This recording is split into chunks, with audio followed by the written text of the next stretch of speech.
বাড়িতে আজকে কুটুম আসবে, দেখি বর আজকে কি মাছ এনেছে। আমি প্রথমে আজকে মাছটাই দেখবো। এটা কি রুই রুই রুই রুই আর এইটাতে কি মাছ এনেছে দেখি। হ্যাঁ রে, সেই আবার আমুদি।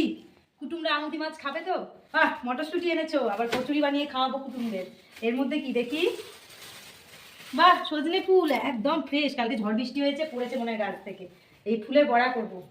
বাবা বেগুনগুলো কি গো, এত বড় বড় বেগুন এনেছো। এগুলো বেগুন জানো ভেতরে ফাঁপা হয়, ভালো হয় না।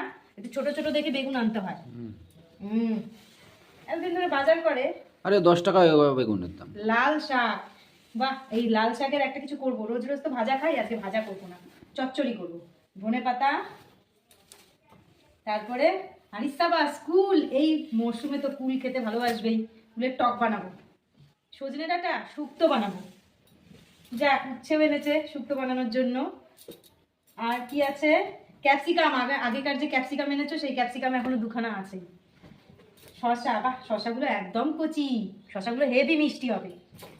আর কি আছে, লঙ্কা, বাবা লঙ্কাগুলো দেখে মনে হচ্ছে হেভি ঝাল হবে গো। লঙ্কার সঙ্গে আছে লেবু, আর আছে গাজর, যেটা আমার বর বাজারে গেলে একদম মিস করে না আনতে। আর আছে রসুন, আবার সেই কাঁচা রসুন এনেছো। এই রসুনের সেন্টই পাওয়া যায় না, শুকনো রসুন পাও না তুমি। পেঁয়াজ আনতে ভুলে গেছি গো। যা ঠিক আছে, পেঁয়াজ আমি নিয়ে নেবো ওখানে। এই যে বাজার আছে সামনে, যেখান দিয়ে আমি মাঝে মাঝেই বাজার করে আনি। আর আলু,